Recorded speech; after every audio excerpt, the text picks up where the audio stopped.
पुराण पुरुषोत्तम परमात्मा के चरणों में प्रणाम करते हुए अब सभी श्रोतागणों के हृदय में विराजमान ठाकुर जी के चरणों में प्रणाम एवं आप सबको वंदन। परमात्मा की कृपा से आज अधिक मास का पहला दिन 17 मई 2026 रविवार, अधिक शुक्ल प्रतिपदा।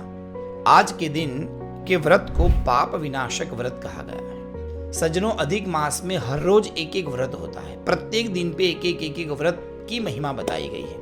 उस व्रत को करना चाहिए उपवास के साथ, और एक एक दिन पे अलग अलग वस्तु की दान महिमा भी बताई गई है हमारे पुराणों में। उन वस्तुओं के दान से व्यक्ति ईश्वर की परम कृपा को पाता है। हर रोज इस विषय पर हम चर्चा करेंगे। भगवान तक पहुंचने के लिए जो मार्ग है उसको कहते भक्ति मार्ग। भगवान में मन लगाने के लिए हमारे वहां 9 प्रकार की भक्ति बताई गई है। ईश्वर में अपने आप को लगाने का जो माध्यम है, जो रीति है, उसी को कहते भक्ति।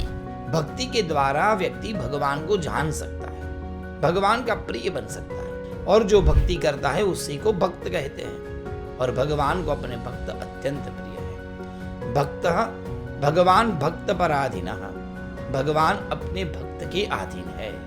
इतने सरल है हमारे कृष्ण।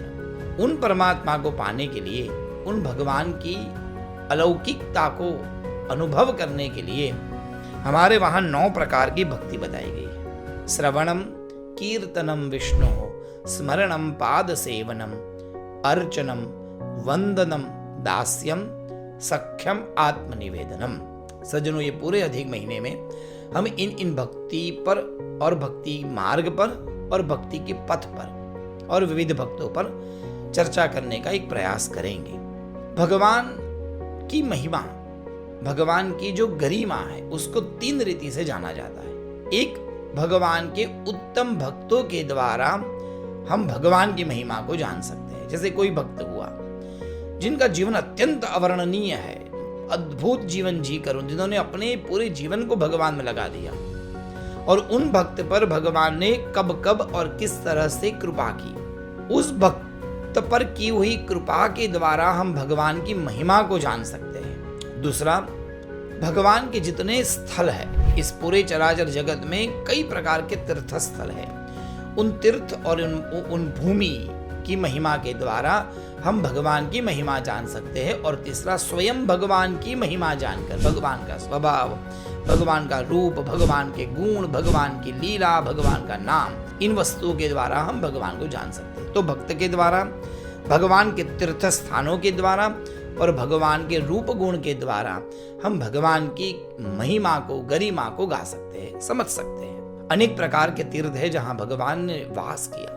उन तीर्थ भूमि को भगवान ने अपनी लीलाओं के द्वारा पवित्र किया। उन तीर्थों की महिमा हम जानेंगे इस अधिक महीने में। उन भक्तों के जीवन चरित्र को हम सुनेंगे और उन भक्तों के जीवन चरित्र का दर्शन भी हम करेंगे इस अधिक मास में। भगवान के रूप गुण की महिमा तो होगी।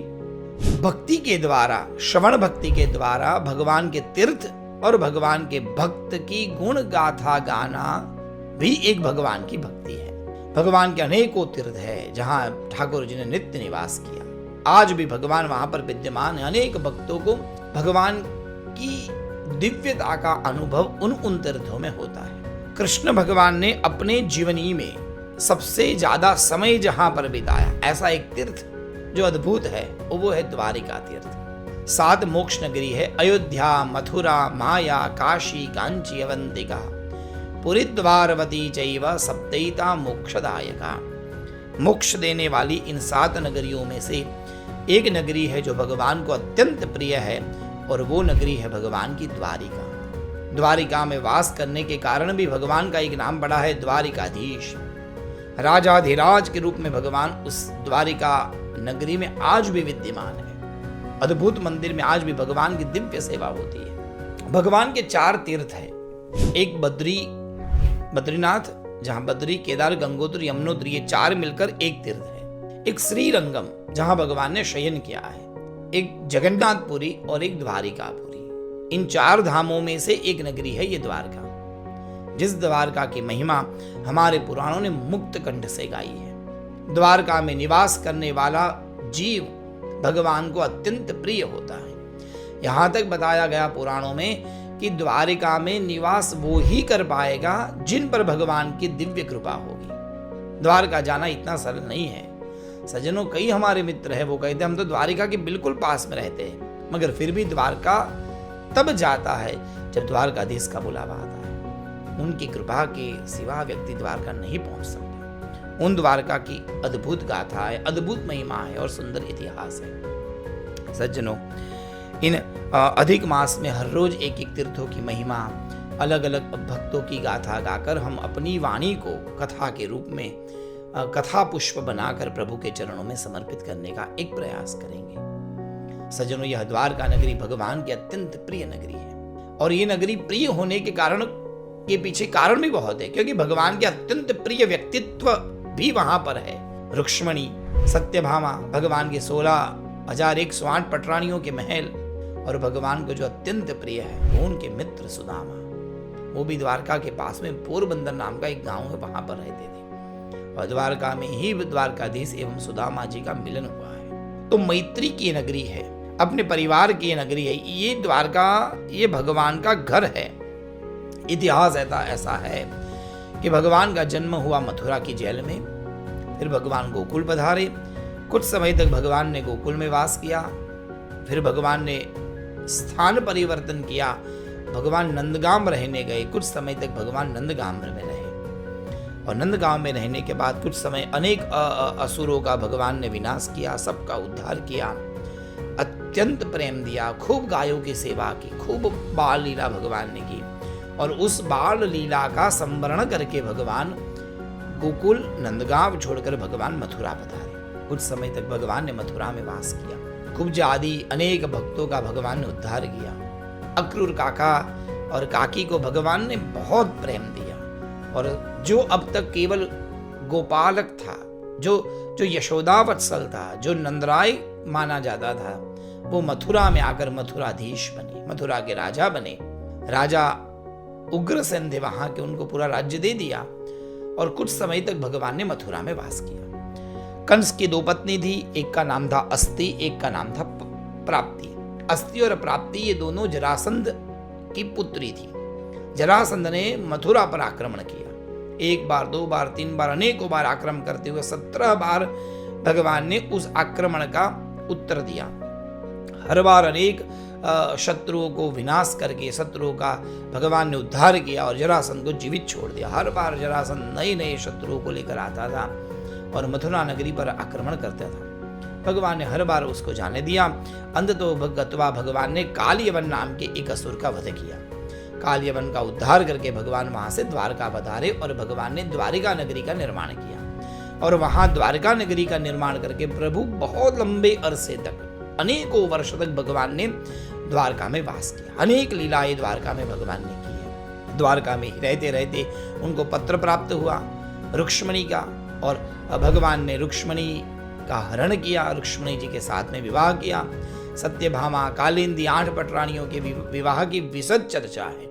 उन सभी पटरानियों का विवाह द्वारका में भगवान जाते थे, लाते थे और उनके साथ भगवान विवाह करते थे। एक एक पटरानियों को एक एक एक एक सुवर्ण के महल दिए गए। इतनी संपन्नता, इतनी भव्यता थी उस द्वारका में कि हम उसकी कल्पना तक नहीं कर सकते।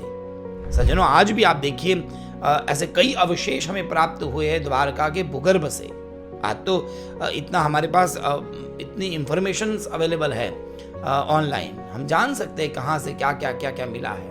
अब तो सुनने में आया है कि लोग अंदर समुद्र में जाकर उस समुद्र की डूबी हुई द्वारका को भी देख सकते हैं। इतनी भव्यता थी इस नगरी की। एक बार पत्र मिला कुंती माता का और कृष्ण ने जाकर कुंती माता को सहायता की, पांडवों को इंद्रप्रस्थ नाम की नगरी का निर्माण करके दिया और पद पद पर पांडवों की सहायता भगवान ने की। पांडवों के माध्यम से भगवान ने, द्वारकाधीश ने पूरे आर्यवर्त में धर्म की स्थापना की। महाभारत जैसे महान युद्ध को भगवान ने लड़ा।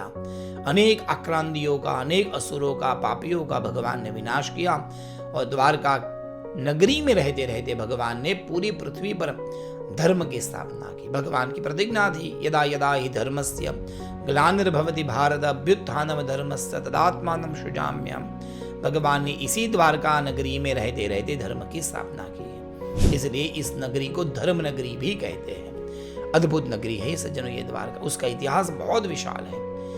गोमती नदी के तट पर और समुद्र के तट पर आई हुई ये नगरी स्वर्ग से भी अत्यंत रमणीय है। भगवान के समय में अत्यंत बड़े बड़े सुवर्ण महल, अनेक अटारिया, अनेक राजमहल, अनेक मार्ग महल थे। वहां पर बड़े बड़े मार्ग और एकदम सुव्यवस्थित यह नगरी थी भगवान की। अनेकों वर्ष तक भगवान ने यहाँ पर राज किया। समय समय पर अनेक भक्तों का उद्धार भी भगवान ने इस द्वारका नगरी से किया है। यह द्वारका नगरी को मोक्ष नगरी कहते हैं और गोमती जी और समुद्र के तट पर है। यहाँ पर ही गोमती जी और समुद्र जी का मिलन होता है। गोमती समुद्र में मिलती है। यहाँ पर गोमती के तट पर आई हुई यह नगरी में भक्त उद्धव को भगवान ने उत्तम संदेश दिया था। इतना उत्तम संदेश दिया था भगवान ने स्वयं कहा था, स्वकीयम यद भवे तेज तच्च भागवते दधात।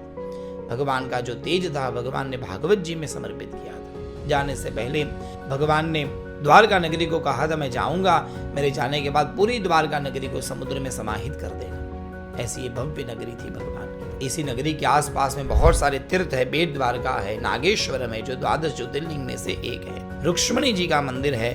द्वारकाधीश का मंदिर तो अद्भुत है। उस मंदिर की इतनी अद्भुत भव्यता है। समुद्र के तट पर है। रोज समुद्र अपनी आवाजों के द्वारा उन मंदिर की सेवा करता है। कितने सुंदर वहां पर स्टेप पगथिये है। वहां चढ़कर द्वारकाधीश के मंदिर का दर्शन किया जाता है। द्वारकाधीश की ध्वजा का बहुत बड़ा महत्व है। 56 गज की ध्वजा दिन में 4 बार बदली जाती है। विश्व का एकमात्र ऐसा यह प्रभु का मंदिर है जहां दिन में 4 बार ध्वजा बदली जाती है। ये द्वारकाधीश की अद्भुत लीला का ही तो एक रूप है। द्वारकाधीश में, द्वारका में जो प्रभु का स्वरूप है, जो मूर्ति है मंदिर में, वह मूर्ति इतनी अद्भुत है कि उस मूर्ति के जैसा श्रृंगार शायद ही और कहीं पर होता होगा, क्योंकि यहाँ पर श्रृंगार का महत्व है। कई बार मैं मेरी कथाओं में कहता हूँ, अलग अलग तीर्थों में भगवान की अलग अलग वस्तु का महत्व है। बद्रीनाथ में भगवान की साधना का महत्व, जहाँ भगवान ने साधना किया था। श्रीरंगम में भगवान ने शयन किया है तो वहाँ शयन की महिमा है। जगन्नाथपुरी में भगवान ने भोजन किया था तो वहाँ भगवान के भोजन अन्न प्रसाद का महत्व है। और द्वारका में प्रभु राजा बनकर रहे हैं। यहाँ भगवान के श्रृंगार का महत्व, इतना अद्भुत श्रृंगार होता है। कभी जाइए और दर्शन करिए उस द्वारका में। गोमती के तट पर अद्भुत दिव्य यह द्वारकाधीश का मंदिर है। उसके दर्शन मात्र से कहा जाता है, द्वारिकायाम मृतो जंतु पुनर्जन्म न विद्यते। वहां दर्शन करके अथवा तो वहां रहता है अथवा जिस जंतु, जिस जीव की मृत्यु द्वारिका में होती है, पुनर्जन्म न विद्यते, उसका फिर से कभी जन्म नहीं होता। यह द्वारका नगरी अद्भुत नगरी है सज्जनों। ईश्वर कृपा करे तो द्वारिका के दर्शन जरूर करिए। बहुत सारी चर्चाएं हैं, हम विशेष चर्चा हर रोज करेंगे। द्वारका की कई महिमा है, उसके सिवा अलग अलग तीर्थ है, उसकी भी महिमा भी हम गाएंगे। आज पहला दिन है। द्वारका की यह कथा सुनकर यही कथा प्रभु द्वारकाधीश के चरणों में समर्पित करते हैं। सज्जनों, हमारे गुजरात में अधिक मास में हर रोज एक एक कथा सुनी जाती है जो गुजराती में है। और उस कथाओं में अधिक मास क्यों करना चाहिए, कैसे करना चाहिए, उसकी महिमा क्या है, उसका ही वर्णन सुंदर रूप से इसमें आता है।